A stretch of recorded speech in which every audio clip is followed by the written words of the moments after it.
मैं किस मेले में पहुंच गया हूं। বলিউডের স্টাইলিশ কাপল সাইফ আলী খান ও কারিনা কাপুর দীর্ঘ 12 বছরের দাম্পত্য জীবনে সুখী তারা।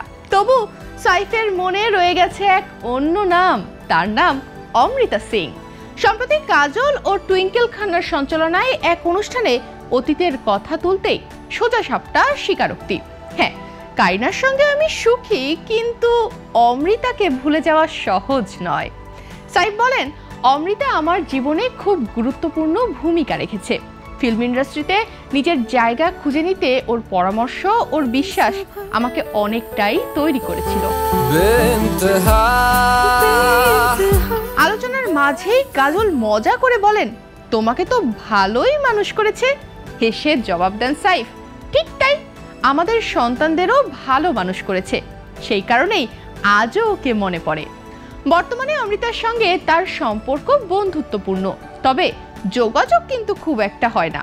সাইফের ভাষায় সুসম্পর্ক আছে, তবে কথা হয় শুধু বিশেষ সময়ে, যেমন আমি অসুস্থ হলে।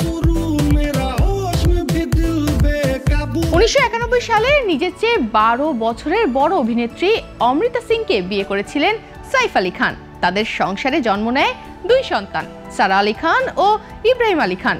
কিন্তু কিছু বছর পরেই ভাঙে সেই সম্পর্ক। 2012 সালে সাইফ বিয়ে করেন কারিনা কাপুরকে, যার সঙ্গে চলছে সুখের দাম্পত্য জীবন।